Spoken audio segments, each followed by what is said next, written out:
Halo minasan, balik lagi di channel Tao-chan, di mana kita akan membahas manga dan anime populer. Tapi sebelum itu, silakan minasan klik tombol subscribe dan nyalakan lonceng notifikasi agar minasan tidak ketinggalan info terbaru dari Sensei. Bila sudah, mari kita berangkat dan tancap gas!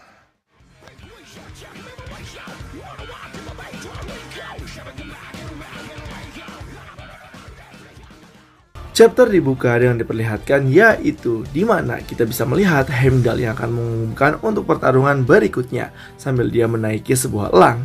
Dari atas dia mengatakan 5 kemenangan bagi dewa dan 5 kemenangan bagi umat manusia. Maju mundur permainan yang lebih mirip seperti permainan jungkit-jungkit yang mengancam kelangsungan hidup umat manusia. Dan hanya tersisa 3 pertarungan lagi.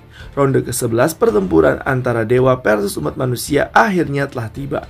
Apakah ini skakmat bagi kita? Apakah kita diambang kehancuran? Manusia yang telah diberi kepercayaan dengan tanggung jawab yang sebesar itu adalah pria ini.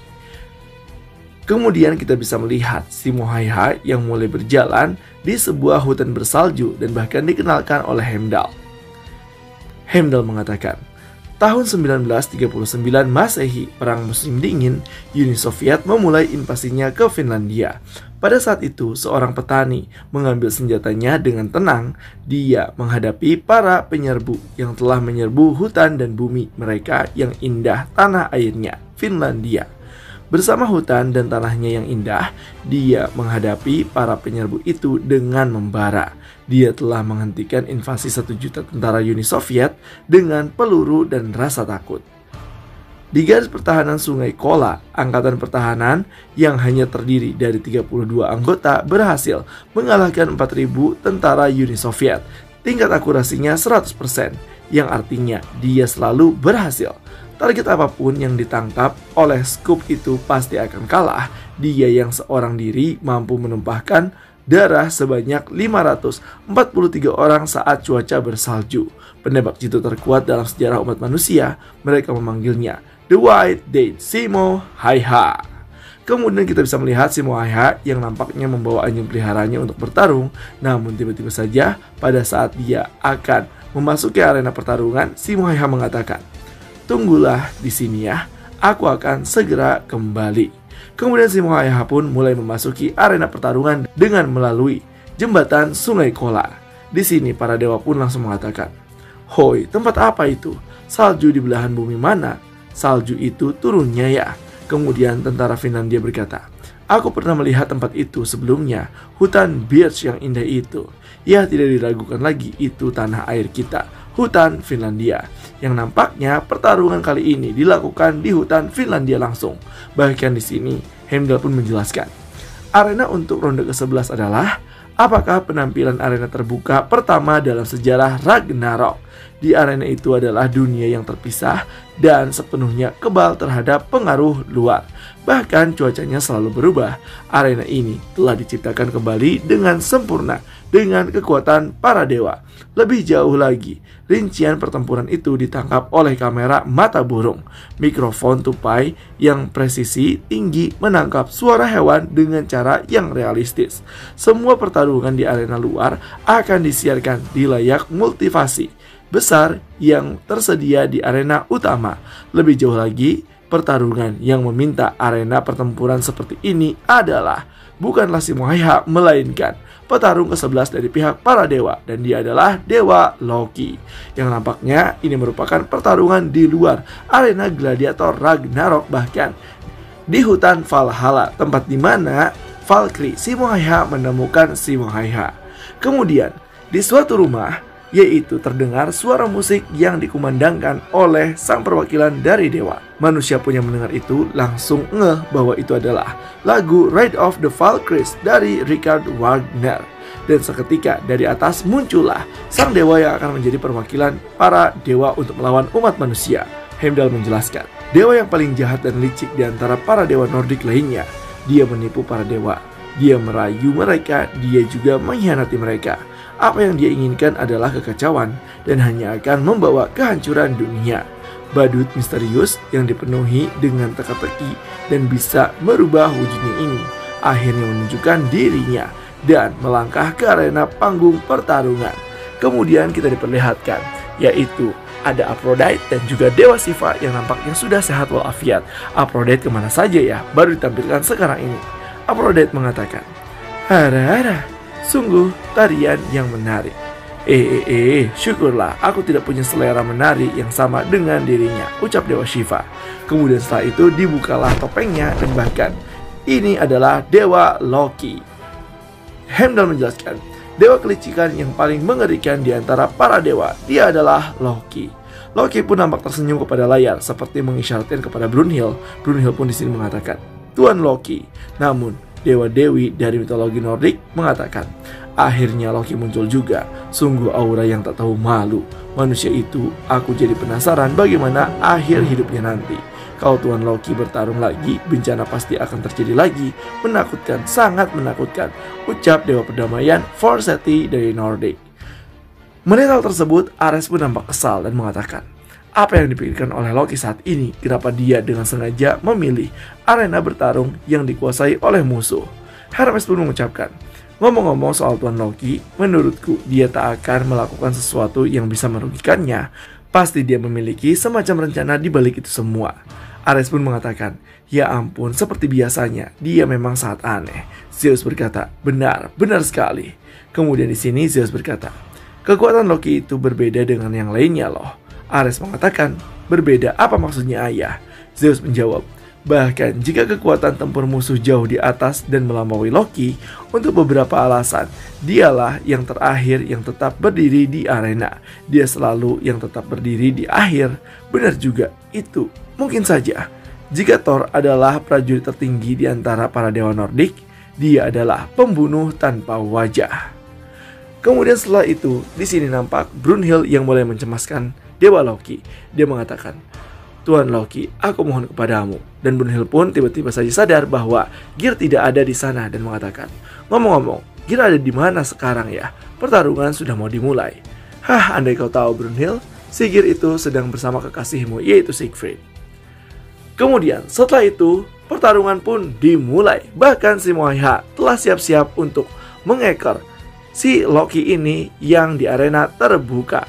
Kemudian Loki pun langsung mengeluarkan trompet sangkakala hampir mirip dengan Heimdall dengan mengatakan, hei, si Moaiha, bukankah tempat ini membuatmu bernostalgia, iya kan? Tempat ini mirip seperti neraka yang pernah kau alami sebelumnya kan?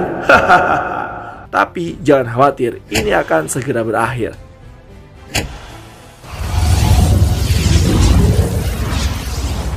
Di mana di sini Dewa Loki mulai mengeluarkan asap hitam dari dalam tangannya, yaitu asap ruang dan waktu.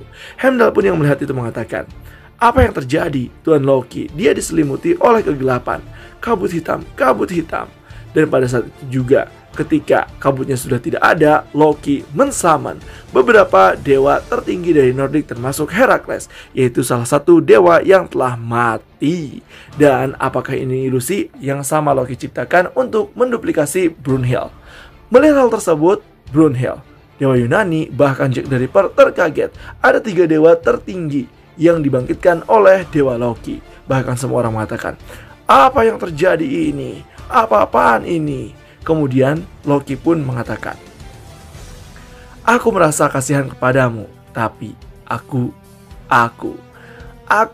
masih tidak akan mati. Karena itulah kaulah yang akan mati. Kemudian para dewa yang disaman oleh Dewa Loki pun langsung memburu si Moaiha dan berlari ke arah si Moaiha. Apakah si Moaiha akan bertahan? Bahkan Heimdall pun mengatakan, tunggu sebentar. Dia langsung memulainya dengan 4 dewa sekaligus. Tapi apa tidak masalah dengan aturannya? Tidak, ini tidak masalah. Ini adalah pola yang bagus. Aku juga tidak tahu kenapa, tapi instingku mengatakan demikian. Dan pada saat itu juga kita bisa melihat Heimdall mengatakan lagi dan mengomentari, mereka muncul dari kabut hitam yang diciptakan oleh Loki, Thor, Lord Odin, bahkan Herakles yang seharusnya sudah kalah. Mereka semua menuju ke tempat si Moaiha.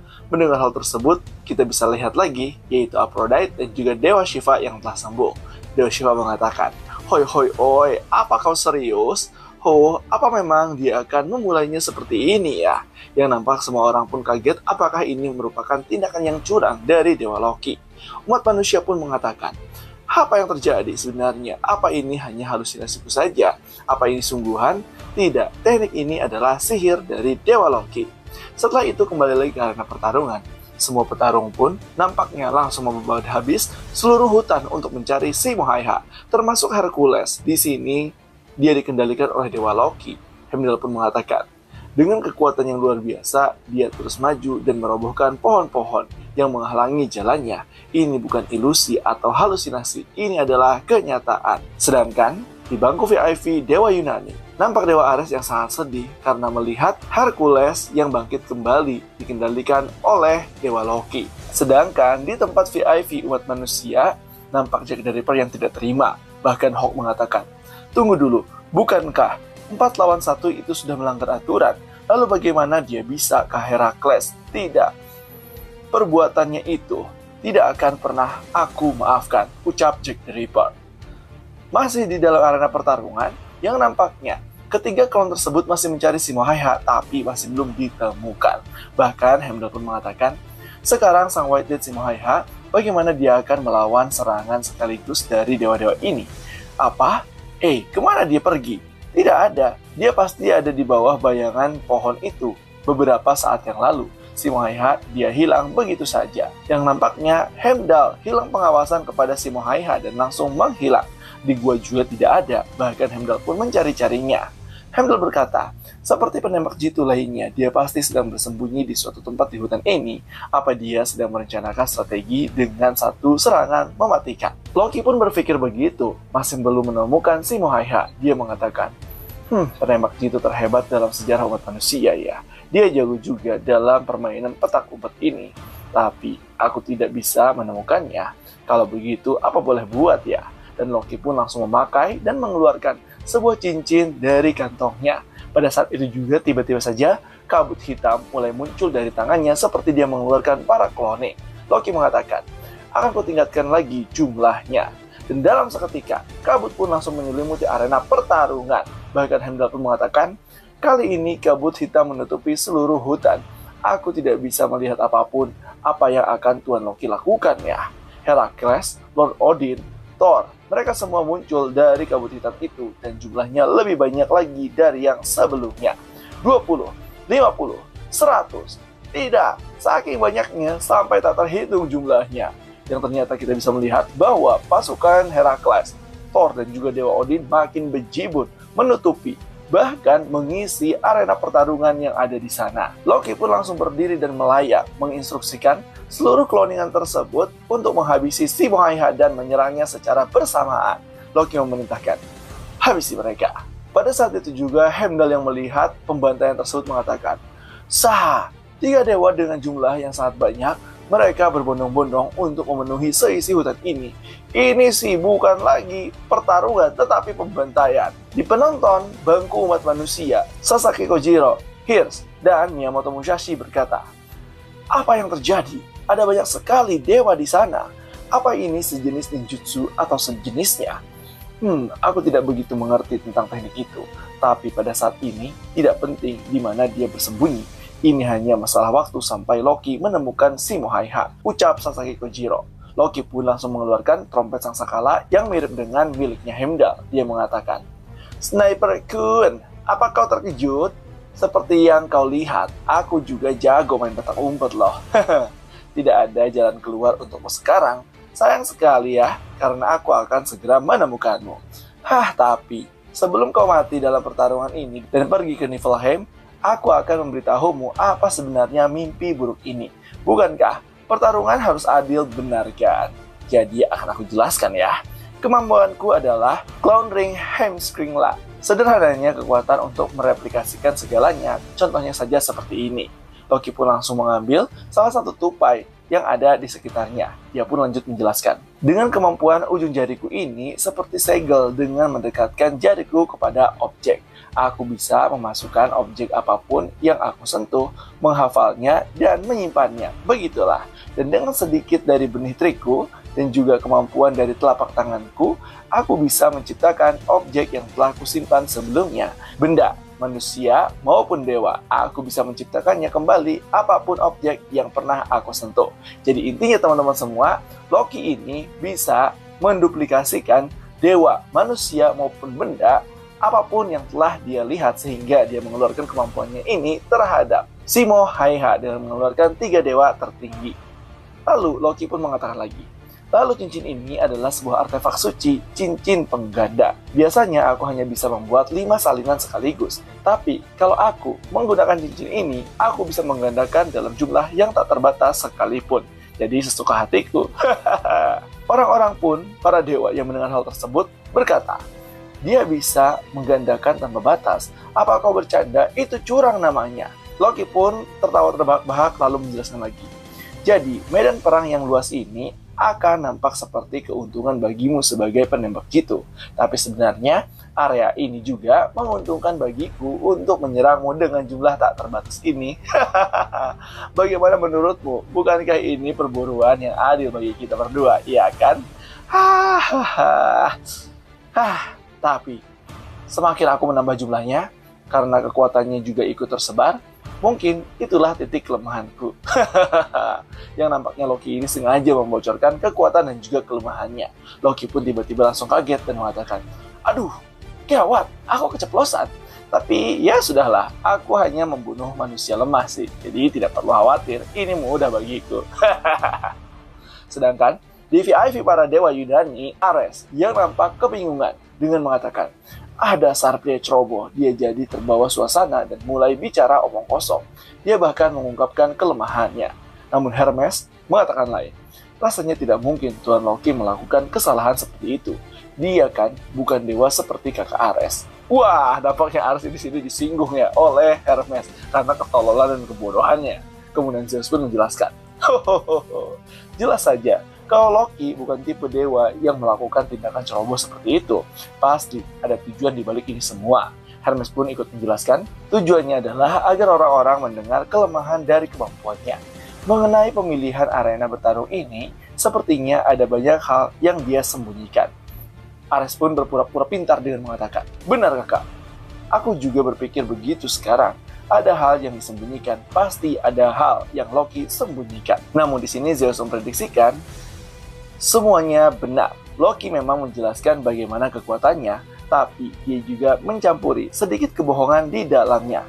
Kemampuan Loki untuk mengingat dan menggandakan, lalu semakin banyak dia menggandakannya, maka akan semakin lemah individu itu. Itu memang sebuah fakta, tapi kekuatan itu tidak tersebar, tapi kekuatan itu bisa disebar. Nah, artinya apa? Kemampuan dari objek yang dia gandakan tidaklah seragam.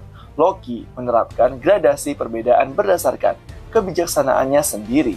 Dengan cara itu, Loki secara diam-diam memasukkan objek yang kuat dengan atribut yang terkonsentrasi secara signifikan dan menyelundupkannya ke dalam pasukannya. Yang intinya bahwa Loki ini bisa membuat satu cloningan yang sangat kuat, sedangkan untuk cloningan yang lainnya dibuat merata atau terserah Loki apakah akan dibuat merata atau berjenjang. Bisa jadi 2 yang terkuat, bisa jadi hanya 1 yang terkuat gitu. Kemudian lanjut lagi, masih tidak diketahui serangan macam apa yang akan dilancarkan oleh Simo Haiha untuk menghadapi pasukan yang besar. Tapi jika Simo Haiha berhasil menyerang objek yang lemah saat melakukan serangan pertama, Simo Haiha akan berpuas diri dan mulai berpikir kalau itu adalah lawan yang kecil. Tapi kalau secara kebetulan dia menembak dan mengenai objek yang kuat di antaranya, itu akan membuat Simo Haiha berpikir bahwa ada musuh yang kuat di antara musuh lainnya, dan itu akan memberikan banyak tekanan kepada lawan. Meski penampilannya sama, dalam pertarungan jarak dekat dengan pasukan besar dengan nilai kemampuan yang sangat berbeda, hal ini tentu saja akan membuat Simo Haiha menjadi kesal. Ini juga akan membuat keuntungan dalam pertempuran. Itulah jebakan yang dipasang oleh Dewa Loki untuk membunuh Simo Haiha. Di sisi lain, ada seseorang yang mengomentari, jadi begitu rupanya cara bertarung Loki ya. Loki pun di arena pertarungan mengatakan dalam hatinya, aku akan membuat menyesalinya, Brunhild. Dia pun langsung tertawa terbahak-bahak dengan mengatakan, tidak ada seorang pun yang bisa lolos dari cincin Heimskringla Clown Ring milikku.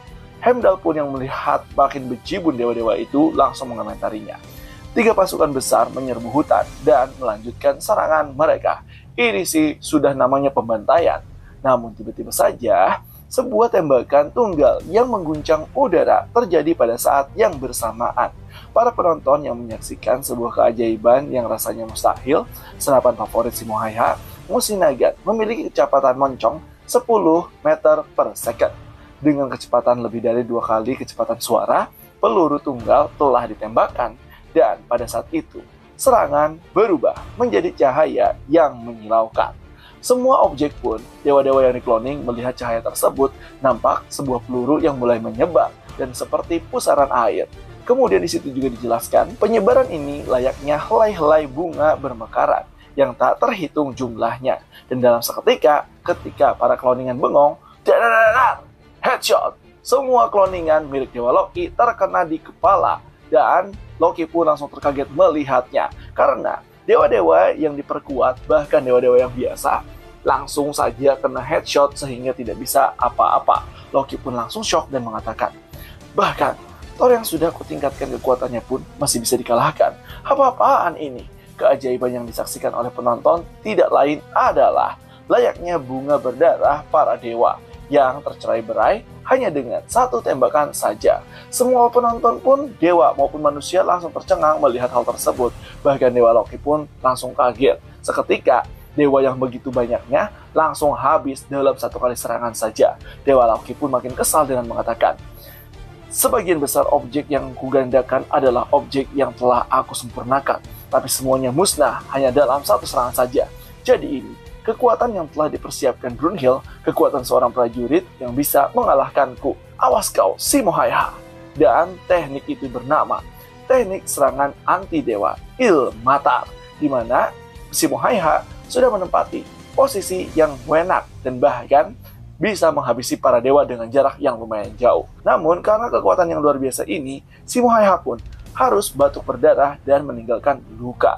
Dan serangan dari White Death pun menembus para dewa. Semua orang pun yang melihat kekuatan dari Dewa Loki ini langsung terkejut dan tercengang. Pasukan sebanyak itu langsung dihabisi dengan seketika. Kemudian Heimdall pun dari atas mengomentarinya. Saat 1 tembakan, 3 dewa yang telah digandakan yang tak terhitung jumlahnya, mereka semua hampir dimusnahkan dalam 1 tembakan saja.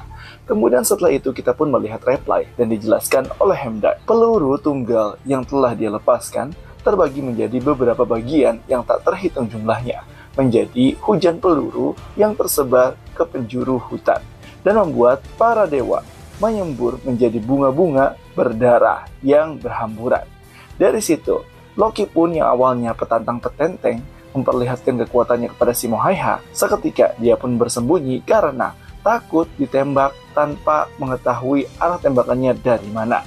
Loki pun mengatakan, dilihat dari arah cahaya dan suara tembakannya, dan dari besarnya kerusakan akibat tembakannya, dia mungkin bersembunyi di sekitar daerah itu.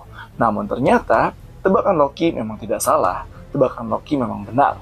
Namun, Simo Häyhä pun telah berpindah kembali, yang seketika dia hilang entah kemana. Heimdall pun yang terus mengawasi di berbagai sudut kamera yang telah dia simpan, dia malah tidak bisa melihat Simo Häyhä sampai-sampai dia mengatakan, sayang sekali. Simo Häyhä telah menghilang dari titik persembunyiannya yang tadi. Bagaimana mungkin aku tidak bisa mengetahuinya meski aku punya kamera yang tersebar banyak ini? Salju yang turun terus-menerus bahkan telah menghapus jejaknya. Kemana perginya Simo Häyhä ya? Mendengar hal tersebut, nampak umat manusia yang langsung kagum dan mengatakan, luar biasa sekali. Inilah kekuatan penembak jitu terhebat dalam sejarah umat manusia. Inilah kekuatan penembak jitu Simo Häyhä. Dengan ini, sekalipun ada 1000 musuh yang muncul, semuanya akan mudah dikalahkan. Berjuanglah Simo Häyhä, tanpa orang mengetahui bagaimana Simo Häyhä keadaannya di sana. Sedangkan di sisi lain, Jack the Ripper mengatakan, marvelous. Hulk pun berkata, mereka hanya sekumpulan barang palsu yang diproduksi massal itu saja. Kemudian Jack menjelaskan, tentu saja tidak ada yang bisa menandingi barang asli. Meski begitu, ada hal yang masih membuatku sedikit tertarik. Apa yang kau katakan, Jack? itu hanya satu peluru yang dibagi menjadi beberapa peluru senapan. Itu adalah serangan yang luar biasa, kuat yang tak pernah kubayangkan sebelumnya. Mendengar itu, Hulk menjawab, "Apa benar begitu? Ngomong-ngomong, apa maksudnya peluru senapan?" Hulk kecil ini benci kata-kata yang tidak dia mengerti. Kemudian Jack pun menjelaskan, peluru biasa pada dasarnya adalah sebuah poin. Serangan difokuskan pada satu poin dengan daya tembus tinggi dan jarak jauh. Sebaliknya, peluru senapan atau gotri adalah serangan pada area yang menyebabkan beberapa proyektil kecil sekaligus merusak area yang luas. Tapi dia tidak memiliki daya tembus dan jaraknya pendek, jadi tidak ideal untuk menembak jitu.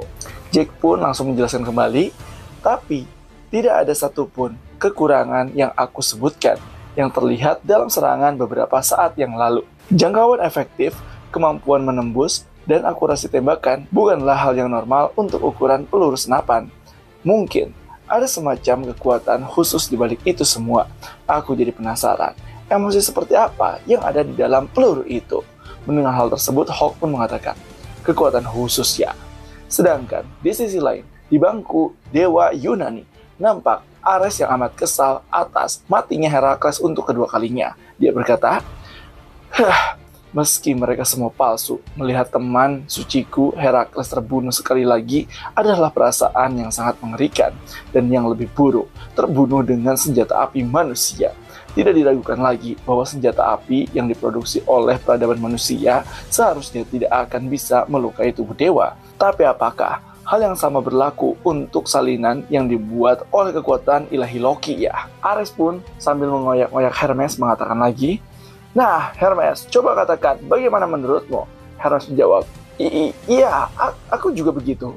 Apa mungkin bisa mencapai hal seperti itu dengan menciptakan senjata ilahi atau hubungan jiwa yang memungkinkan hal itu?" Apa mungkin? Ucap Zeus sambil dia menerka-nerka. Apa dia masih memiliki teknik rahasia lainnya ya? Bruchan, kau memang susah ditebak. Dan pada saat itu juga, Brunhild yang sedang memperhatikan jalannya pertandingan, dia langsung kaget karena dari belakang ada yang mengetuk pintu dan dia kira itu adalah Yer. Namun pada saat pintu dibuka, ternyata itu adalah Buddha sambil mengatakan, "Aku bukan adik Ger Bruchan, tapi ada apa dengan si kecil Ger?"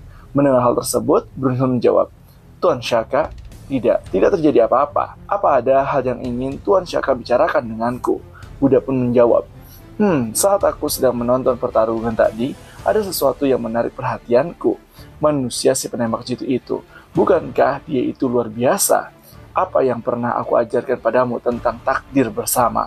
Ini adalah teknik di mana manusia dan Valkyrie menggabungkan jiwa mereka, di mana menggabungkan tubuh manusia dan senjata Valkyrie yang ditempa melalui Volund, yang menjadi lebih efektif saat melawan para dewa. Jadi, meskipun Valkyrie telah berubah menjadi senjata atau Volund, atau bahkan jika mereka telah berbagi jiwa dengan manusia melalui takdir yang sama, yang benar-benar bisa bekerja melawan dewa hanyalah tubuh manusia itu sendiri, atau senjata itu sendiri. Yang artinya, pertarungan Raiden Tamimon dan juga Adam, semuanya itu adalah menggunakan tubuh yang diselaraskan dengan para Valkyrie. Intinya seperti itu teman-teman, sehingga mereka bisa melukai para dewa. Kemudian Buddha pun menjelaskan lagi, kecuali kalau kau telah mempersiapkan peluru khusus untuk dirinya, tapi itu tadi cuma peluru biasa atau begitulah seharusnya. Aku benarkan, jadi peluru apa itu Bruchan?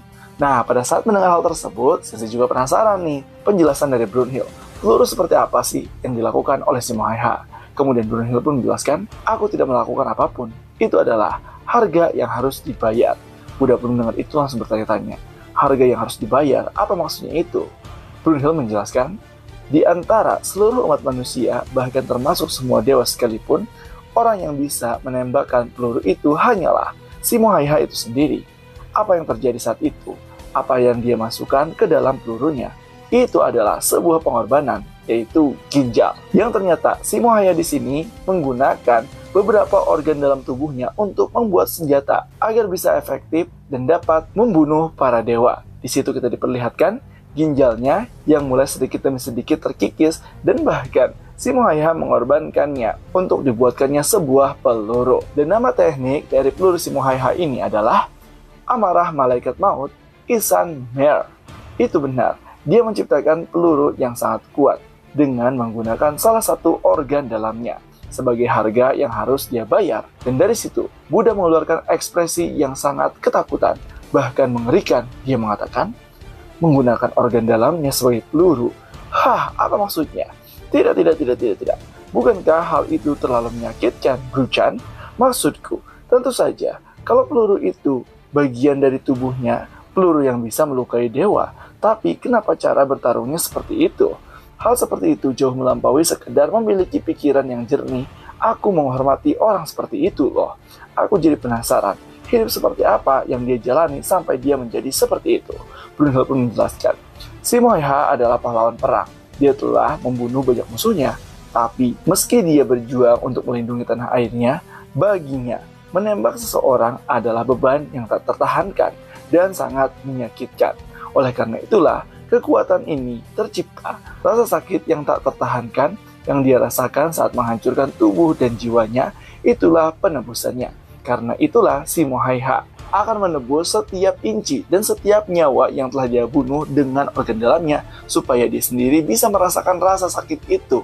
Hal yang sama pada saat orang kehilangan nyawanya. Dan untuk peluru selanjutnya, Simo Häyhä nampaknya di sini akan mengorbankan hatinya. Dan kemudian dijelaskan, dan rasa sakit itu adalah demi keselamatannya juga. Dan itulah teman-teman semua, bahwa satu peluru akan mengorbankan satu organ dalam milik Simo Häyhä. Yang diperlihatkan yaitu 1 Desember tahun 1939, permainan paling terkenal di dunia yang bertempat di dekat Danau Ladoga. Pria pertama telah lahir, legenda abadi telah lahir, sebuah cerita dari keajaiban Kola. Apa yang membuat keajaiban itu terjadi? Seluruh pasukan Uni Soviet nampak ditembaki oleh seseorang dari Finlandia yang ternyata itu adalah Simo Häyhä. Kemudian di sini pun dijelaskan, hanya ada satu sniper. 30 November 1939, Uni Soviet tiba-tiba melancarkan invasi sepihak ke Finlandia. Mereka menyerang dari 4 rute dengan pasukan besar yang terdiri dari 1 juta pasukan. Di sisi lain, pasukan Finlandia kurang dari 30% dari pasukan Uni Soviet yang terdiri dari sekitar 250.000 tentara yang terdiri dari petani, pemburu, dan lain-lain yang dikenal sebagai Perang Musim Dingin. Dan kita nampak di sana ada gambaran dari Simo Häyhä. Kemudian kita pun melanjut lagi di Finlandia Tenggara, garis pertahanan Sungai Kola. Ada seseorang yang melihat kompi pasukan dari Uni Soviet terkaget karena jumlahnya begitu besar. Prajurit tersebut mengatakan, apa-apaan itu? Pasukan besar apa itu? Lalu dijelaskanlah di sini. Tentara Uni Soviet mengarahkan 4.000 pasukan brigade ke garis pertahanan Sungai Kola. Sebaliknya, garis pertahanan Finlandia tercatat hanya terdiri dari 2 orang saja. Kekalahan di garis pertahanan sepertinya hanya masalah waktu saja. Pada saat melihat itu, nampak pasukan dari Finlandia mulai tegang dan bahkan akan menyerah meninggalkan garis pertahanan. Mereka mengatakan, apa kita harus melawan pasukan sebanyak itu untuk mempertahankan wilayah ini sampai akhir? Tidak mungkin. Kita tidak punya pilihan lain selain meninggalkan garis pertahanan. Namun tiba-tiba secara ajaib, pasukan Uni Soviet ditembaki oleh seseorang tanpa bisa melihat orang tersebut. Orang-orang itu pun mengira bahwa pasukan Uni Soviet telah dibantai, yang ternyata mereka dibantai oleh Simo Häyhä yang berada di atas pohon. Narator pun menjelaskan, pertempuran lokal di posisi pertahanan sekecil itu dia mengubah momentum perang. Simo Häyhä pun terus menghitung korban yang telah dia bunuh. 34, 135, 136, 137. Di dunia dingin minus 40 derajat Celcius, dia mengisi pelurunya melihat melalui alat bidik besi dan menarik pelatuknya. Setiap kali dia menarik pelatuk, seseorang prajurit musuh terbunuh, tingkat keberhasilan 100%. Di sisi yang lain, yaitu pasukan Uni Soviet, terkaget karena musuh mampu membunuh mereka dari jarak 500 meter. Seseorang mengatakan, seharusnya masih ada sekitar 500 meter lagi dari sini ke markas pertahanan. Apa mereka menembak dari sana ya? Tidak mungkin. Lalu seseorang menyadari, itu dia, The White Death, seperti yang dirumorkan. White Death sedang mengincar kita. Lalu dari situ, pasukan Uni Soviet pun langsung lari terbirit-birit karena ketakutan dibidik oleh Simo Häyhä. Ketakutan dan kebingungan pasukan tentara Uni Soviet menyebar saat sabit sang White Death diarahkan ke rekan-rekan mereka satu persatu. Tentara Uni Soviet pun mundur. Kemudian kita bisa melihat bahwa pasukan dari Finlandia mulai bersenang-senang dan merayakan kemenangan tersebut. Sejarah pun mengatakan, pasukan pertahanan Sungai Kola yang hanya terdiri dari 2 prajurit berhasil menghentikan kemajuan musuh lebih dari 4.000 pasukan dari Uni Soviet. Dan itu semua berkat Simuna. Itu adalah mukjizat yang dilakukan oleh Simohaiha sang The White Death, Angkatan Barat Finlandia, Kompi ke-6 Resimen Infanteri 34 Sniper, Simohaiha yang dipanggil sebagai Simuna. Lalu di sini, di malam harinya kita diperlihatkan pasukan dari Finlandia mulai beristirahat. Mereka pun memperbincangkan tentang hasil yang tadi siang, bahkan mereka berkata, "Wah, aku benar-benar tidak menyangka. Aku tidak percaya kita benar-benar berhasil dan merayakan Natal sekarang. Aku tahu ini sangat menakjubkan, bukan?" Lalu satunya berkata, "Kalau bukan karena Simuna, kemungkinan besar kita semua pasti sudah tewas sekarang, iya kan?" Lalu sang kapten berbicara, "Dia berhasil mengenai target pada jarak sejauh itu tanpa scope. Tidak mungkin hal seperti itu bisa dilakukan oleh manusia biasa. Padahal aku sudah menembak sekitar 100 kali, hanya mengenai sesuatu yang tak penting saja. Maksudmu sekitar 1000 kali kan?" Hahaha, kapten. Mendengar itu semua orang pun terbahak-bahak. Lalu orang yang tadi pun berkata lagi, "Aku hanya ingin mengusir pasukan Uni Soviet kembali secepatnya dan bertemu dengan keluargaku. Ya, aku akan melakukan apa saja untuk menikmati sup hangat ibuku sekali lagi sekarang. Aku hanya ingin pulang hidup-hidup, itu saja. Tidak masalah selama Simuna ada di sini, kemenangan kita pasti sudah terjamin. Benar, ayo kita lindungi tanah air kita ini bersama Simuna. Ayo." Semua orang pun kompak mengiyakan apa keinginan orang-orang karena mereka pribadi ingin pulang secara hidup-hidup dari perang tersebut. Di sini dijelaskan juga, Simohaiha adalah seseorang pahlawan yang secara signifikan meningkatkan mental moral para tentara Finlandia. Tidak, dia telah menjadi dewa pelindung mereka semua. Kemudian salah satu orang bertanya-tanya, "Ngomong-ngomong di mana Simuna? Karena dari tadi tidak kelihatan. Apa yang terjadi dengan pahlawan kita?" Lalu seseorang menjawab, katanya dia mau tidur lebih awal karena kita masih punya hal yang harus dilakukan besok pagi. Mendengar hal tersebut, satu orang berkata, "Begitulah Simuna. Sikapnya yang tenang itulah yang membuatnya begitu mengagumkan. Aku sangat mengaguminya. Baiklah, mari kita ikuti teladannya dan tidur lebih awal lagi." Tapi siapa yang tahu ternyata di dalam tenda, Simohaiha tidaklah bisa tidur. Bahkan dia terus menghitung jumlah korban yang telah dia bunuh. Sambil dia menggigil dan dibayangi mimpi buruk yang sangat mengenaskan, dia terus mengenang dan terus membayangkan orang-orang yang telah dibunuh oleh dirinya sampai menghitung jumlahnya. Sejak dia menembak mati orang pertama, tidak ada satu malam pun di mana Simuna bisa tidur dengan sangat tenang. Bahkan dia pun meminta maaf karena para tentara yang dibunuh oleh Simohaiha adalah manusia yang memiliki keluarga. Bahkan ada salah satunya yang mengunggah fotonya. Di situ dia pun terus saja meminta maaf kepada orang-orang yang telah dibunuhnya. Dan untuk menghindari demoralisasi oleh rekan-rekannya, dia berusaha mati-matian untuk tetap terlihat tenang dan menggunakan topeng yang sangatlah tebal.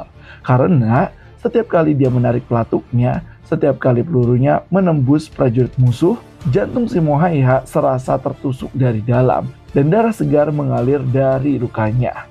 Dan itulah apa yang dialami oleh Simohaiha yang menyebabkan sekarang ini Simohaiha setiap dia menembak harus mengorbankan organ dalamnya.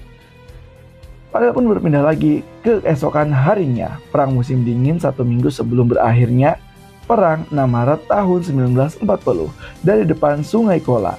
Pasukan Uni Soviet berperang dengan pasukan Finlandia. Bahkan pasukan Uni Soviet mengatakan, "Dari mana tembakan itu berasal? Apa dia mati?" Yang ternyata jumlah korban yang direnggut oleh Simohaiha telah mencapai 540-an.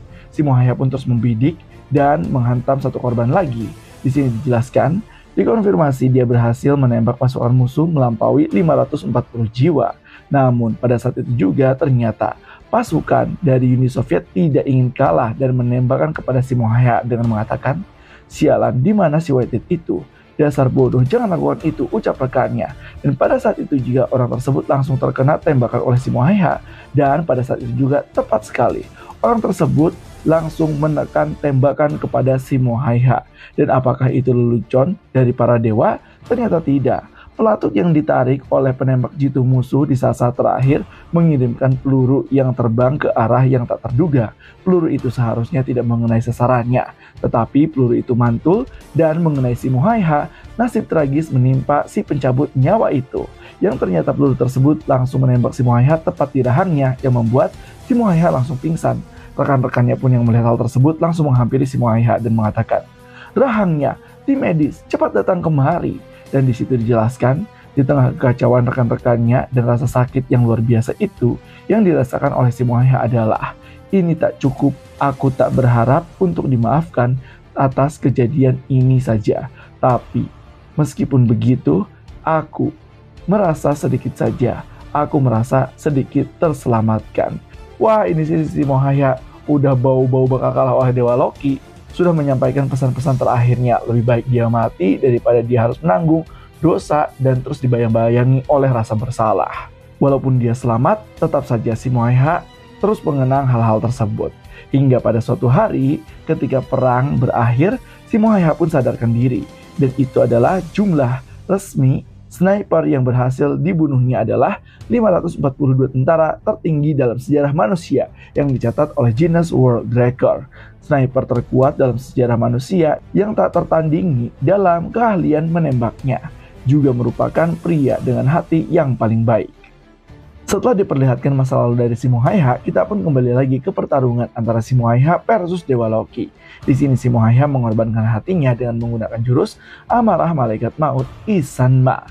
Di situ, sang Valkyrie pun mengatakan, persiapan sudah selesai. Si Muhaiha nampaknya sudah menyiapkan dan akan membidik Dewa Loki yang sudah ketemu di balik sebuah pohon. Dewa Loki pun yang telah diincar oleh si Muhaiha merasakan auranya, bahkan mengatakan, "Aku bisa merasakannya. Dia sedang membidikku dari suatu tempat di sana. Hah, tembak saja kalau berani. Lain kali aku yakin aku pasti bisa menemukannya. Lain kali." Dan dari situ si Muhaiha pun langsung melancarkan serangannya yang bernama serangan anti dewa Ilmatar. Sambil meloncat langsung melesatkan tembakannya kepada Dewa Loki dengan jurus angsa menembus surga Lemminkainen. Peluru pun tepat saja langsung mendatangi Dewa Loki. Dan di sini dijelaskan untuk dewa dengan indera yang tajam yang mampu mengejar kecepatan peluru bukanlah masalah besar.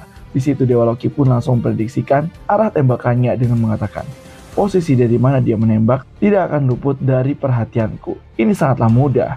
Dewa Loki pun langsung mengeluarkan cloningan Dewa Herakles, Dewa Odin, dan juga Dewa Thor. Namun peluru tersebut tidak bisa dihentikan dan ketiga dewa tersebut pun dapat ditembus headshot di kepalanya masing-masing. Peluru pun terus saja mendatangi Dewa Loki. Bahkan Dewa Loki pun sambil memperhatikan laju peluru tersebut dan arah peluru tersebut untuk menemukan si Muhaiha. Dewa Loki berkata, "Aku bisa melihat lintasan pelurunya. Hah, aku tidak akan membiarkanmu lolos lagi si Muhaiha." Dewa Loki pun langsung mengeluarkan Skull Barrier, sebuah pintu raksasa untuk menahan tembakan dari si Muhaiha. Dewa Loki pun awalnya tertawa terbahak-bahak, namun dia langsung berhenti tertawa karena ternyata Skull Barrier tidak bisa menahan peluru sakti milik si Muhaiha yang membuat pintu tersebut langsung retak dan headshot. Peluru yang dilesatkan oleh si Muhaiha tepat mengenai jidat Dewa Loki. Yang diperlihatkan yaitu masa lalu dari Dewa Loki, di mana di sini diceritakan bagaimana dewa ini dikenal sebagai penipu paling kejam di alam dewa. Apakah karena kelicikannya? Apakah karena kemampuannya untuk berubah wujud? Itu bukan, tetapi itu semua karena cinta. Kita pun diperlihatkan yaitu di Valhalla, Taman Para Dewa, tepatnya dalam mitologi Nordik. Terlihat para dewa yang sedang memerhatikan salah satu dewa yang berjalan, yang penampilannya seperti anak pang, yaitu Dewa Loki, sosok yang sekarang ini. Di sini dijelaskan, sejak awal kemunculannya dewa itu adalah sosok yang asing, seorang dewa yang merupakan keturunan raksasa es Jotun, musuh para dewa yang memiliki kekuatan dewa utama yang setara dengan Odin dan juga Dewa Thor. Dia adalah Dewa Loki. Pada saat Loki sedang berjalan di halayak para dewa dan juga dewi Nordik, nampak para dewa-dewi yang sujud dan tunduk kepada dirinya. Namun di belakang tetap membicarakan dirinya dengan mengatakan, auranya sangat menyeramkan sekali. Diamlah, jangan mengatakan sesuatu yang sembrono seperti itu. Kalau kau membuatnya marah, kau bisa hancur. Dia adalah Dewa Loki. Apa kau tidak tahu kisah tentang raksasa yang dibunuh dengan cara dibakar jantungnya? Dia itu dewa yang tidak punya belas kasihan bahkan kepada saudara-saudaranya sendiri. Loki, itulah nama makhluk yang paling ditakuti dan dipuja di jajaran para dewa Nordik. Setelah itu, panel pun berubah memperlihatkan ke tempat para Valkyrie yang sedang bermain. Nampak Hulk yang sedang asik bermain dengan kakak-kakaknya yang dilempari oleh buah-buah. Hulk mengatakan, "Tunggu, kalian semua tidak adil kepadaku. Kakak semuanya mengeroyokku. Kakak tidak dewasa sekali sih." Hears mengatakan, "Kau yang mulai pertarungan bodoh ini kan?" Truder menambahkan, "Ya, kau dulu yang melempar buah-buahan ini kepada kami. Sedangkan para Valkyrie yang lainnya seperti Rangdris, Dragonlave, dan Jargondul sedang asik membaca dan menikmati suasana di taman sana." Di sisi lain, Loki pun yang sedang berjalan-jalan melewatilah para Valkyrie sambil melihatnya. Sedangkan di sini, Hulk yang menyerang Brunhild menggunakan buah-buahan langsung headshot ke mukanya dengan mengatakan, "Kalau sudah begini, aku tidak punya pilihan lain selain mengarahkan semua kemampuanku." Dan tepat sasaran, Brunhild pun yang memuji atas lemparan yang tepat sasaran kepada Hulk ingin membalasnya menggunakan semangka dengan mengatakan, "Kalau begitu, kau akan membayarnya Hulk, rasakan ini." Semangka yang akan dilemparkan terlalu besar yang membuat ketiga Valkyrie ini sangat terkejut dan menahan Brunhild. Tapi Brunhild mencuekannya lalu melempar semangka tersebut ke arah mereka bertiga. Para Valkyrie pun berhasil menghindarinya. Namun ternyata semangka mengarah kepada Dewa Loki yang sedang melewati mereka. Dan apakah semangka itu akan kena? Jawabannya adalah tidak, teman-teman semua. Loki berhasil menangkapnya dengan menggunakan perubahan wujudnya, di mana bibirnya ini berubah menjadi bibir buaya. Pada saat melihat Dewa Loki terkena serangan oleh Brunhild, nampak semua Valkyrie terkaget. Dari semua orang, kenapa harus dia? Kesemua pun langsung bertunduk dan sujud kepada Dewa Loki, meminta maaf. Namun Loki di sini mengacuhkannya, lalu mengunyah semangka tersebut dengan ekspresi yang sangat konyol, yang membuat di sini Brunhild tidak bisa menahan tawanya. Brunhild pun tertawa terbahak-bahak, yang membuat Dewa Loki ini kebingungan dengan berkata, dia mengunyah semangka sebesar itu seperti tupai, pipinya menggembung dengan wajah yang datar, lalu menembakkan biji-bijinya. Lalu juga seperti, ini lucu sekali. Dewa Loki pun hanya terdiam saja. Namun, Truder dan Hulk di sini mengkhawatirkan keselamatan dari Brunhild yang mengejek Dewa Loki. Dia mengatakan, "Jangan bercanda seperti itu, Kakak Hild, tamat sudah kita semua." Brunhild pun melanjutkan, "Ini aneh sekali ya, Tuan Loki benar-benar dewa yang sangat lucu." Dengan senyum kepada Dewa Loki. Dewa Loki pun yang melihat senyuman dari Brunhild langsung tersipu malu dan memerah wajahnya. Kemudian Rangdis pun mengingatkan, "Kakak Hild, apa yang sudah kakak katakan pada Tuan Loki?" Iya, aku mohon maaf Tuan Loki, aku mohon maaf." Setelah sadar, Brunhild pun meminta maaf, namun Tuan Loki langsung pergi meninggalkan para Valkyrie dengan para Valkyrie yang kebingungan. Setelah itu, Loki pun langsung berlarian dan mengatakan, itu, senyuman itu. Yang nampaknya Loki mulai baper kepada Brunhild. Dan setelah kejadian tersebut, Loki pun mulai berubah dari dewa yang ditakuti dan dipenuhi dengan niat membunuh, sekarang menjadi dewa yang suka mengerjai dewa lainnya. Di mana tingkah konyolnya Loki ini membuat salah satu dewa pengikut dari Dewa Thor dijailin dengan kacamata 2. Dan Dewa Loki pun berlarian sambil meledek dan juga mencuri perhatian dari Brunhild yang terus tersenyum kepadanya. Dan dari situ dia terus mengerjai orang lain tanpa memperdulikan waktu atau siapa targetnya. Sampai-sampai Ares yang merupakan dewa dari Yunani pun saat rapat dikerjai oleh Dewa Loki loh, dengan dicukur rambutnya setengah oleh Dewa Loki. Ares pun marah dan berkata, "Loki, sialan, awas kau ya. Maaf. Rapat dengan orang tua agak membosankan. Lalu kenapa kau ada di sini?" Dikejarlah Loki oleh Dewa Ares. Dan setelah itu kita bisa melihat bahwa dengan kelicikannya dia melakukan segala macam kejahilan tersebut hanya demi Brunhild tersenyum. Dia pun berubah menjadi dewa tipu daya hanya karena satu keinginan. Dan setelah itu Loki pun melakukan hal yang nekat, di mana dia mencuri palu Dewa Thor. Dan pada saat bertemu dengan Brunhild, dia pun langsung mengajak lari karena takut dikejar oleh Dewa Thor. Brunhild pun yang melihat hal tersebut mengatakan, "Tuan Loki, benda yang ada di punggungmu itu tidak mungkin." Loki menjawab, "Ya, aku meminjamnya dari Thorkun. Menurutmu, apa yang akan terjadi ya? Apa maksudnya apa yang akan terjadi?" Dan pada saat itu juga Dewa Thor datang dengan amarah penuh dengan petir, di mana dia ini kesal karena palu Mjolnirnya yang berharga dicuri oleh Dewa Loki. Setelah itu, Brunhild pun diajak lari dan diselamatkan diri, bahkan dipangku oleh Loki. Kemudian di sisi lain, kita pun diperlihatkan di sebuah taman, mereka pun terengah-engah sambil Loki mengatakan, "Hampir saja ya, aku jadi penasaran, apa Thorkun akan memaafkan kita kalau kita bilang padanya kalau kita hanya meminjam palunya saja?" Kemudian Brunhild menjawab, "Benar-benar ya, mencuri Mjolnir yang sangat berharga bagi Tuan Thor dibandingkan dengan nyawanya sendiri, ini bukan hanya sekedar guyonan belaka. Kita benar-benar tidak bisa cukup dengan meminta maaf kepadanya. Benar-benar ya." Loki pun meminta maaf telah melibatkan Brunhild. Namun Brunhild berkata, "Benar-benar, aku belum pernah merasa setakut ini seumur hidupku." Di mana Brunhild tertawa terbahak-bahak dan membuat Dewa Loki ini mulai tersenyum kepada Brunhild dan jatuh cinta. Dia berkata, "Itu dia, senyuman ini, aku ingin melihat senyum Hild yang seperti ini selamanya." Tetapi keinginan itu tidak pernah terwujud, di mana pada saat Loki akan mengungkapkan isi perasaannya, terlihat Brunhild yang sudah memiliki suami, yaitu Siegfried. Dan ini pertama kalinya aku melihat Hild tersenyum seperti itu. Kenapa? Kenapa harus dengan dia? Di mana Loki ini iri, dengki kepada Siegfried dan akan melakukan sesuatu. Yang ternyata Loki pun mulai menyamar sebagai Siegfried dan membunuh naga kesayangan dari Dewa Odin, yaitu naga Fafnir. Dan pada saat para maid akan memberi makan Fafnir, para maid mengatakan, "Fafnir, ada waktunya makan malam." Dan pada saat melihat Fafnir terbunuh oleh Siegfried, para maid pun langsung berteriak dan meminta pertolongan. Siegfried pun, yaitu Dewa Loki yang menyamar, mengatakan, "Dengan ini semuanya sesuai dengan rencanaku. Kalau dia pergi dari sisinya, senyuman itu hanya akan menjadi milikku."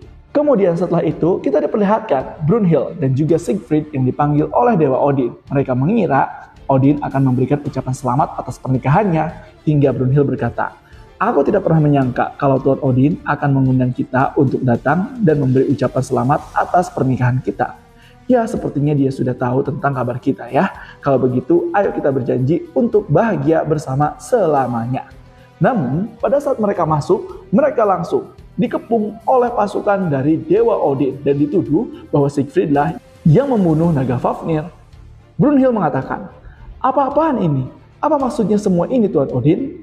Hrungnir dan Mungnir mengatakan, "Dia jadi gila. Tahan dirimu Brunhild."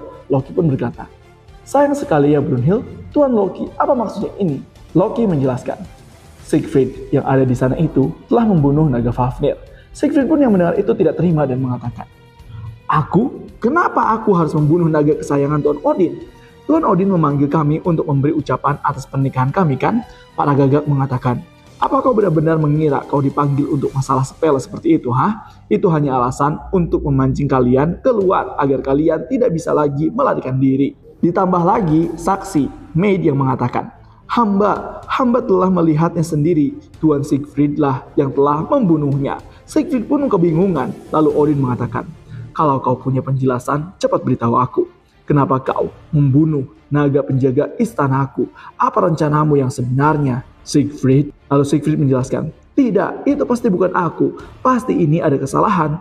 Benar, Siegfried tidak mungkin melakukan hal seperti itu, ucap Brunhild. Namun, Odin sudah muak dan berkata, "Sungguh lancang kau Siegfried. Apakah pantas seorang setengah dewa, setengah manusia sepertimu yang menyebut dirimu sebagai pahlawan berani menyimpan ambisi jahat di luar batas kemampuanmu? Kau tahu apa yang akan terjadi saat kau memusuhi sang dewa, iya kan?" Odin pun langsung mengeluarkan auranya. Begitupun Siegfried, pertarungan pun akan terjadi antara Siegfried dan juga Dewa Odin. Namun tiba-tiba saja, harta karun dari dewa-dewa primordial di dalam tubuh Odin bereaksi, hingga Odin mengatakan, 4 harta malapetaka ilahi yang ada di dalam tubuhku bereaksi. Apa mungkin setengah dewa ini adalah wadah yang kucari selama ini ya? Dari situ, Odin pun yang tadinya akan membunuh Siegfried tiba-tiba langsung tertawa terbahak-bahak dan mengeluarkan ekspresi yang licik dan mengatakan, Aneh sekali, Siegfried. Aku telah menyatakan tindakanmu sebagai sikap permusuhan kepada semua dewa yang ada di surga ini. Dengan kuasa dewa yang maha kuasa, aku akan menghukummu dengan hukuman penjara abadi." Yang ternyata Siegfried malah dikurung dan akan dijadikan wadah oleh Dewa Odin. Brunhild pun yang mendengar hal tersebut tidak terima dan mengatakan, "Tidak mungkin." Namun Odin memaksa, "Bawa dia pergi." Siegfried pun berkata, Aku tidak pernah melakukannya. Hild! Hild! Dan dari situ, sebuah bencana busuk yang lahir dari cinta yang salah yang diperbuat oleh Dewa Loki. Loki pun mengatakan dalam hatinya, aku tidak pernah menyangka dia akan berakhir di penjara selamanya. Gawat sekali kalau mereka sampai tahu kalau akulah pelakunya. Ya, suatu hari nanti, pokoknya untuk saat ini, aku bisa tenang. Dengan begini, gangguannya sudah hilang. Maksud dari Loki ini ingin menyingkirkan Siegfried, yang mana bagi dirinya, Siegfried telah merebut Brunhild dari sisinya. Namun seharusnya hal ini akan membawa kegembiraan yang tak terduga, atau begitulah seharusnya. Tetapi apa yang terjadi ini akan membuat hati dari Dewa Loki sangat sakit. Setelah itu, kita pun diperlihatkan Brunhild di Taman Valhalla sedang melihat foto Siegfried dan termenung. Loki pun datang mencoba menghibur Brunhild dan mengatakan, kalau diingat-ingat, kocak juga ya. Aku memotong rambut Ares tempo hari kan. Kali ini aku mengecat bagian belakang kepalanya dengan warna hijau saat dia tertidur. Seriusan deh, kocak banget kan? Ayo kita lihat dia bersama-sama, kau pasti akan tertawa. Ares pasti belum bangun. Hehehe. Namun pada saat itu juga Loki melihat foto Siegfried dan berkata, apa itu foto Sigurd? Aku juga bisa masuk ke Helheim loh. Aku dapat izin masuk. Haruskah aku membawa hadiah atau surat untuknya? Namun, setelah mendengar hal tersebut, Brunhild menjawab dengan ketus mengatakan, tidak perlu. Dan dari situ, senyuman Brunhild yang dulu berseri-seri kini lenyap seperti embun pagi. Loki pun menyalahkannya dan mengatakan, kenapa? Kenapa kau membuat wajah seperti itu kepadaku? Padahal aku hanya mencintaimu. Aku hanya ingin melihat senyumanmu untukku. Meski begitu, Loki tidak pernah menyerah dan berputus asa. Dia terus-terusan ingin menghibur Brunhild sambil membuat sebuah catatan diari. Di situ dia ditulis, hari ini aku berpapasan dengan Hild di lorong. Aku juga memasukkan semangka utuh ke dalam mulutku. Tapi dia tetap tidak tertawa. Kupikir mungkin dia sudah bosan dengan candaan semangka ini.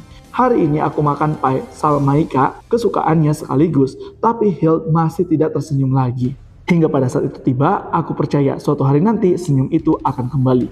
Namun pada saat Brunhild mulai menentang Dewa Odin, di sini Loki sudah kecewa dan mengatakan, akhirnya Hild telah menentang Dewa Odin. Itu artinya dia telah menentang semua dewa demi menyelamatkan Siegfried. Keputusan untuk melakukan pertarungan terakhir telah mengguncang seluruh surga. Ini pasti akan menyebabkan beberapa perubahan dalam keseimbangan kekuatan di antara para dewa. Diam-diam Loki pun memperhatikan gerak-gerik Brunhild dari awal pertandingan hingga saat ini. Loki mengatakan, Hild, dia telah mempertaruhkan nyawanya, dia sangat serius ingin mengalahkan Dewa Odin. Pertempuran terakhir telah dimulai. Sudah lama sejak terakhir kali aku melihat Hild tersenyum. Saat itu rasanya aku bahagia sekali. Tapi sekarang Hild sudah tidak mau tersenyum kepadaku lagi. Aku harus segera mendapatkan Hild kembali. Namun pada saat scene di mana Loki berpapasan dengan Herakles, Herakles berkata, aku selalu berada di pihak yang benar. Loki mengatakan, hei bocah so adil, hanya karena kau itu anak yang baik dan juga penyabar, itu bukan berarti kau bisa mendapatkan apa yang kau inginkan. Benar begitu kan Herakles? Loki, kalau kau benar-benar berpikir seperti itu, lalu kenapa tampangmu nampak sangat menyedihkan? Dia pun melampiaskannya kepada Herakles. Namun di sini dia tidak menyerah dan malah menyalahkan keadaan, bukan introspeksi diri. Dengan berkata, tidak. Bukan begitu. Yang benar-benar menyedihkan adalah Hild telah kehilangan senyumannya. Yang benar-benar menyedihkan adalah senyuman Hild tidak akan pernah kembali kepadaku lagi. Orang yang paling mencintai Hild di dunia ini adalah aku. Seharusnya itu aku. Aku tidak peduli lagi, aku akan membunuhmu. Aku akan membunuhmu, Hild. Aku akan membunuhmu. Di mana Loki ini sudah bertekad bulat untuk membunuh Brunhild. Kita pun kembali lagi ke pertarungan antara Simo Häyhä versus Dewa Loki. Di mana Dewa Loki ini terkena headshot oleh Simo Häyhä. Bahkan Heimdall mengatakan, Tuan Loki tertembak tepat di dahinya. Dan pada saat itu juga nampak yang tertembak bukanlah Dewa Loki. Sedangkan Dewa Loki ini menyamar sebagai kelinci tepat di belakang Simo Häyhä. Dia pun mengeluarkan aura membunuhnya dengan mengatakan, aku akan membunuhmu. Setelah Dewa Loki mati dan kemudian para cloning-cloningannya juga mulai akan musnah. Bahkan di sini sampai-sampai Heimdall mengatakan, Dewa Loki telah tertembak tepat di kepalanya oleh Simo Häyhä. Dia tumbang, dia benar-benar tidak berdaya. Pasukan Loki yang terbuat dari cincin itu juga ikut lenyap seperti kabut. Mungkin ini adalah akhir dari ronde pertarungan ini. Para umat manusia dan juga dewa pun mengatakan, kekuatan yang luar biasa, dia bisa menembus perisai dan kepalanya. Itulah yang kuharapkan dari orang kita, yaitu Simuna. Para dewa berkata lain, tidak mungkin Tuan Loki akan kalah secara sepihak begini. Dan pada saat itu juga kita melihat si Mohaiha dari kejauhan telah memantau Dewa Loki dan menunggu Dewa Loki itu mati hingga ke Niflheim. Namun ternyata si Mohaiha salah. Dewa Loki yang asli ada di belakangnya. Di mana di sini Dewa Loki menggerutu habis-habisan mengatakan dalam hatinya, ini kesempatanku. Loki yang tertembak dan telah menjadi mayat bukanlah Loki yang asli. Kemudian panel pun kembali lagi ke waktu di saat setelah pertarungan dimulai. Di sini dijelaskan, setelah 3 dewa diciptakan oleh Loki, dia mulai maju menyerang si Mohaiha dengan berkata, kita tingkatkan saja jumlahnya. Dan di dalam kegelapan itu, dia juga menciptakan bayangan dewa palsu, yaitu Fast Long. Dia menduplikat dirinya sendiri dan berkata, baiklah, sisanya kuserahkan kepadamu diriku. Klon yang juga menjawab, oke, diriku, sambil memakai cincin Joker. Dia pun mengatakan, sisanya akan berjalan sesuai rencana kan? Ya, begitulah. Sedangkan Dewa Loki tidak menampakkan dirinya. Dan benar sekali, sejak dia menghilang ke dalam kabut, Heimskringla, sesaat setelah pertarungan dimulai, Loki yang asli telah bersembunyi di dalam arena dan tidak pernah sekalipun menunjukkan wujud aslinya kepada si Mohaiha, tidak bahkan kepada penonton sekalipun. Dia telah menyerahkan komando kepada kloningannya sendiri dan membuatnya bertarung dengan si Mohaiha. Tapi dengan kata lain, dewa yang mati tertembak itu adalah dewa tiruan yang palsu. Heimskringla milik Loki memiliki 3 kemampuan yang dirahasiakan dari orang lain, kecuali kemampuan meniru objek yang sudah diketahui oleh semuanya, dan di sini kita pun dijelaskan oleh autor. Salah satu kemampuan tersebut adalah bayangan dewa palsu Space Law yang bisa menciptakan satu kloningan dengan kekuatan yang setara dengan dimilikinya. Dan yang kedua adalah kemampuan untuk menghubungkan kesadaran dengan para klon yang dia ciptakan dan berbagi penglihatan dengan mereka. Maka dari itu Dewa Loki bisa melihat bagaimana klon-klonnya ini menghadapi si Mohaiha dan dikendalikan oleh dirinya, yang disebut sebagai lubang intip dari 9 alam, Niu Heim Aruka. Dan yang ketiga adalah kemampuan untuk mengubah klon yang terhubung menjadi sebuah gerbang, dan kemudian dia bisa memindahkan dirinya ke kloningan tersebut yang disebut sebagai gerbang kelahiran kembali, Endurreva. Wah, kekuatan Dewa Loki ini sangat menakjubkan ya. Kalau misalkan dia ini mati, dia sendiri bisa berpindah ke klon yang lainnya, yang membuat Dewa Loki ini susah dibunuh. Tetapi dengan memanfaatkan 3 kemampuan tersebut, Heimskringla untuk membunuh si Mohaiha dengan pasti. Itulah alasan kenapa Dewa Loki memilih arena bertarung yang seperti ini. Tapi terjadi kesalahan perhitungan dalam strateginya itu. Kemampuan lawannya jauh melampaui ekspektasinya. Dewa Loki pun langsung menggerutu dan mengatakan, bahkan pasukan kloningan 3 dewa itu telah dikalahkan dengan 1 tembakan. Kloninganku juga ditembak dengan 1 tembakan saja. Apa-apaan orang itu? Aku sudah membuat kesalahan. Manusia itu adalah prajurit yang Hild siapkan untuk membunuhku. Jadi sepertinya tidak mungkin kloningan bisa membunuhnya. Aku akan menyelesaikan pertarungan ini dengan tanganku sendiri. Benar begitu kan, Brunhild? Nah, pada saat itu, ketika Dewa Loki sendiri sedang berpikir untuk membunuh si Mohaiha dari belakang, dia pun merencanakan sesuatu sambil bergumam dalam hatinya. Manusia itu pasti akan terus mengawasi mayat kloninganku sampai dia memastikan mayat kloninganku itu telah terhapus dan dikirim ke Niflheim. Saat ini adalah kesempatan terbesarku untuk menang. Mayat kloninganku yang tak berdaya itu akan segera kembali menjadi kabut. Aku harus membuat rencana untuk memastikan kematiannya sebelum itu terjadi. Sekarang, apa yang harus aku lakukan? Aku tidak bisa menteleportasi kloningan yang sudah mati karena tidak ada koneksi kesadaran darinya. Dan sekarang mustahil bagiku untuk pergi ke sana dan mendapatkan cincinku kembali. Aku hanya punya 4 kloningan tersisa yang bisa kubuat tanpa cincin itu. Apa rencana terbaik untuk mengalahkannya dengan potongan-potongan tersisa ini? Berpikir. Ayo Loki berpikir. Dan untuk sejenak, Dewa Loki teringat sesuatu dan mengatakan, lihat aku juga akan mempertaruhkan nyawaku. Dewa Loki yang mulai terdesak mengeluarkan kemampuannya. Dia yang terdesak sampai batas maksimalnya terkadang bisa mencapai evolusi yang luar biasa dalam sekejap, yang berlaku bagi manusia dan juga para dewa. Dan kemudian, jebakan tersebar dari penipu terkuat di surga telah diaktifkan. Dan benar saja, pada saat itu juga, ketika Simo Haiha sedang mengawasi Dewa Loki yang telah tertembak oleh dirinya, dari belakang Hercules yang merupakan kloningan yang dibuat oleh Dewa Loki menyerangnya, Heimdall pun terkaget dan berkata, "Herakles tiba-tiba muncul kembali, apakah Loki masih hidup?" Bagaimana bisa? Semua orang pun terkejut. Namun, tidak untuk Simo Haiha. Simo Haiha langsung bergegas, dalam waktu kurang dari 0,5 detik, dia mengorbankan limpahnya.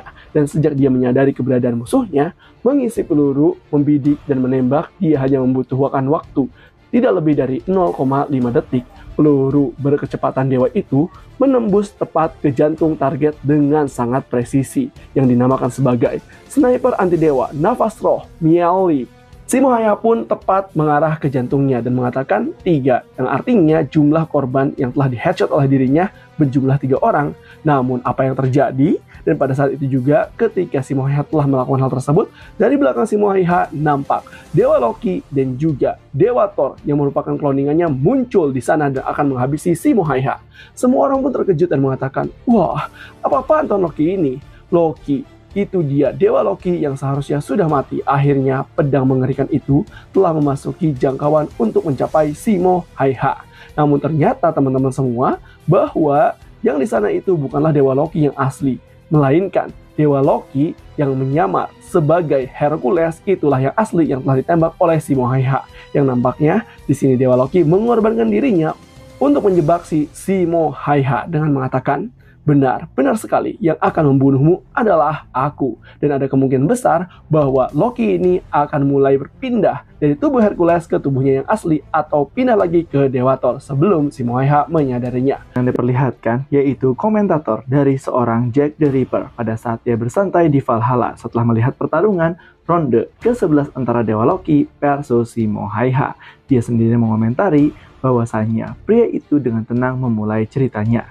Jack the Ripper sambil menyeruput tehnya mengatakan, "Tidak diragukan lagi, itu adalah rencana yang sangat jahat. Aku juga tidak menyangka kalau Loki yang saat ini sedang bertarung adalah kloningan dari awal pertarungan. Aku sama sekali tidak menyadarinya. Hei, aku bahkan tidak bisa membedakannya dengan mata ini." Yang ternyata apa yang dilihat oleh Jack the Ripper itu tidak bisa membedakan bagaimana aura Loki yang sesungguhnya dengan kloningannya, karena Loki sendiri menurut Jack the Ripper bisa memanipulasi dan juga memiliki perasaan para kloningan tersebut sebagai dan sesuai dengan dewa-dewa aslinya. Jack the Ripper pun menambahkan, "Kalau itu hanya kloningan fisik, mataku tidak akan tertipu. Kloningannya sendiri yang dia ciptakan dengan Facelung itu, dia bahkan bisa meniru perasaan yang dimiliki oleh dewa aslinya. Kalau sudah begitu, aku pun tidak bisa berbuat apa-apa. Itu benar-benar teknik yang mengerikan. Tetapi yang benar-benar membuat hatiku bergetar adalah ada yang terjadi selanjutnya. Sebuah strategi yang berlapis-lapis, tekad dan cinta yang terjalin di tengah pertarungan.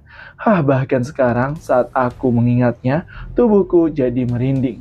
Ya, pertarungan selama 7 menit 49 detik itu akan menjadi legenda. Tidak diragukan lagi, itu adalah mahakarya yang luar biasa yang dirancang oleh manusia dan juga dewa. Yang nampaknya Jack the Ripper mengisahkan setelah melihat pertarungan untuk ronde ke-11, yaitu antara Simo Haiha melawan Dewa Loki. Dan kita pun diperlihatkan lagi, yaitu pertarungan antara Simo Haiha dan Dewa Loki. Setelah Dewa Loki yang menyamar sebagai Hercules jatuh dan telah dibunuh, dan keluarlah Dewa Loki dan juga Dewa Thor dari sana, Simo Haiha hanya melirik saja. Dan juga di sini Dewa Loki mengatakan, "Aku percayakan padamu sobat, kematian kecilku ini. Hanya kaulah yang bisa mengenai tanda-tanda vital itu dengan akurat. Hanya kaulah triku ini bisa selesai di menit 005 detik sebelum kematian dari Dewa Loki." Setelah itu kita pun diperlihatkan lagi masa lalu sebelum Dewa Loki menyamar sebagai Hercules dan menjelaskanlah rencananya. Di sini dijelaskan, trik yang dirancang Loki untuk membunuh Simo Haiha adalah sebagai berikut. Setelah kloningannya terbunuh dan semua orang yakin bahwa Loki sudah mati, hal yang pertama kali dilakukan oleh Dewa Loki adalah untuk menyamarkan dirinya sendiri ke dalam tubuh kloningan Herakles. Kemudian dia melancarkan serangan tersebut, tapi menghadapi serangan mendadak seorang sniper seperti Simo Haiha, pasti akan tetap tembus organ vitalnya dalam satu tembakan tanpa penundaan. Tapi entah itu jantung atau otak, Organ vital Loki tidak berada di tempat yang sama dengan Herakles. Loki juga tahu bahwa jika pelurunya melesat bahkan beberapa milimeter saja, itu artinya kematian bagi dirinya. Yang ternyata Loki telah merancang semuanya, bagian tubuh dan juga otak milik Herakles tidak disesuaikan dengan tubuh aslinya. Bahkan trik ini hanya bisa dilakukan berkat rasa percaya Loki pada kemampuan si Mohaia. Dan masih ada tipuan trik lainnya. Pada saat yang sama, Loki pun menciptakan tubuh Herakles untuk dirinya sendiri dengan melepaskan kabutnya ke bawah tanah. Loki bersiap siaga di tempat yang tidak bisa dideteksi oleh si Mohaia. Lalu dia pun membuat kembali kloningan Loki dan Dewa Thor yang tiba-tiba muncul di belakang si Mohaia. Dan rencana Loki pun berlanjut seperti ini dari bayangan Loki sendiri, bahwa ketika si Mohaia sudah teralihkan dan saat kedua kloningan itu sedang mendekati si Mohaia dan kemenangan yang diyakini hampir terjadi, si Mohaia berbalik dan menembak sekali lagi. Dan pada saat itulah Loki yang asli yang masih tersembunyi di dalam tubuh Herakles akan terbang keluar. Dan dari situ, kill him. Si Mohaia akan dibunuh oleh Dewa Loki dengan dipenggal dan menghabisinya dalam satu kali serangan. Loki pun sangat yakin bahwa pertarungan sengit ini akan menciptakan trik terhebat dalam hidupnya. Menit 01.24. Pada saat Dewa Loki sudah merencanakan hal tersebut dan itu adalah di bayangan Dewa Loki, kemudian dia pun mengatakan dalam hatinya, "Aku akui, kau adalah lawan terkuat yang pernah kuhadapi, tapi lubang intip dari 9 alam, Niflheim Arca, sekarang kau adalah milikku si Mohaia. Aku tidak akan mati di sini, tapi kau sekarang berbaliklah, cepat berbaliklah." Yang ternyata Dewa Loki menyimpan salah satu kloningannya bukan berupa dewa, melainkan berupa burung yang memantau di atas dan akan memantau pergerakan sebagai mata dari Dewa Loki tersebut. Dan pada menit 03.35 detik, si Mohaia tidak membalikkan dan memalingkan arah sasarannya kepada Dewa Loki dan juga Dewa Thor yang menyerang dirinya. Hal tersebut membuat Dewa Loki yang asli langsung terkejut dan mengatakan, Apa-apaan ini? Kenapa? Kenapa dia masih mengincarku? Sialan. Ares dan juga Hermes pun yang melihat itu berkata, "Manusia terkutuk itu, apa dia masih mau menembak mayat Herakles lagi ya? Apa dia tidak sadar kalau Loki ada di belakangnya?" Namun ternyata Loki sadar dan ketakutan. Dia berkata, Apa dia menyadarinya ya? Kalau aku adalah Loki yang asli. Bagaimana bisa? Bagaimana bisa? Dia tahu dalam situasi singkat seperti ini, apa aku melewatkan sesuatu ya? Loki pun berpikir keras, apakah triknya ketahuan atau tidak? Namun di sini, si Mohaia tetap teguh dengan intuisinya. Sampai-sampai dia mengorbankan ginjal satunya lagi kepada teknik amarah malaikat maut, Insan Mare. Dia pun mengatakan, "Aku tidak akan pernah salah. Bagaimana rasa sakit saat aku mengambil nyawamu." Si Mohaia mulai mengokang dan mengeker ke arah Dewa Herakles. Dewa Loki pun yang panik mulai akan berpindah tubuh dan mengatakan, "Dia monster yang sesungguhnya." Dan dari situ benar saja Dewa Loki menggunakan gerbang kebangkitan Endurliva yang memindahkan tubuh asli Dewa Loki yang tadinya ada di Hercules menjadi ke gagak tersebut, dan Dewa Loki pun akan menyerang langsung kepada si Mohaia. Dan dari situ dia mengatakan, "Tapi aku bisa melangkah lebih jauh lagi. Matilah kau si Mohaia dan rasakan ini." Dan pada saat dia teriak, Scape, serangan anti dewa cahaya sisa surga pun, yaitu Ukon Vasara, diarahkan oleh si Mohaia langsung menuju Dewa Loki. Dewa Loki pun yang di atas sudah tidak bisa menghindar lagi karena si Mohaia dengan gercep langsung menembakkannya, bukan ke Hercules melainkan ke Dewa Loki yang berteriak. Dan sepersekian detik pun Dewa Loki sudah tidak bisa menghindar lagi dan akan menerima kenyataan bahwa dirinya mati di tangan oleh si Mohaia. Dan pada saat-saat terakhir ketika peluru tersebut hampir mengenai Dewa Loki, Loki langsung mengingat betapa kenangan indah kepada Brunhild yang dia cintai. Dia pun mengatakan, "Saat kau tersenyum kepada aku, dan setiap kali sejak saat itu, aku sungguh sangat bahagia. Aku selalu ingin memberitahumu Brunhild bahwa aku mencintaimu." Dan pada saat itu juga, dar, headshot. Kematian Dewa Loki sudah di tangan. Dan senjata Dewa Loki pun berhasil mengenai si Mohaia tepat di keningnya. Dan itu hanya menjadi luka goresan kecil bagi si Mohaia. Tidak dengan Dewa Loki yang mati tersenyum di atas terkena headshot. Hal tersebut pun membuat semua para dewa terkejut akan teknik tersebut. Bahkan Dewa Thor dan juga Dewa Odin nampaknya terpukul. Si Mohaia pun Setelah menembak dan terkena oleh senjata milik Dewa Loki, dia pun menghampirinya dan memastikan apakah Dewa Loki benar-benar mati atau tidak. Dan saat itu terjadi, si Muhaiha, sniper terhebat sepanjang sejarah umat manusia. Jumlah pembunuhan pun telah diperbaharui. Si Muhaiha yang semakin mendekat dan membuat semua orang yang terkejut sambil dia sedikit demi sedikit mulai hilang kesadaran dan telah memastikan bahwa Dewa Loki mati. Dan tubuh Dewa Loki pun mulai berubah menjadi abu hijau ke Niflheim. Dan dari situ, setelah yakin Dewa Loki telah mati, si Muhaiha langsung tepar dan turu dan menghitung jumlahnya yang telah direvisi sebanyak 543 orang yang telah dibunuh. Bersama rasa sakit yang menusuk jantungnya, wasit pun mengatakan, Ragnarok ronde ke-11, pemenangnya adalah sniper terhebat di dunia, si Muhaiha. Ragnarok ronde ke-11, Loki vs Muhaiha, durasi 8 menit 43 detik. Teknik pamungkas, serangan anti dewa, cahaya sisa surga, Ukon Vasara. Pemenang si Muhaiha. Dan saat itu juga, saat Badut itu menghilang, hati semua orang yang menontonnya menjadi sangat kacau. Termasuk Brunhild yang malah menangis setelah melihat kematian dari Dewa Loki.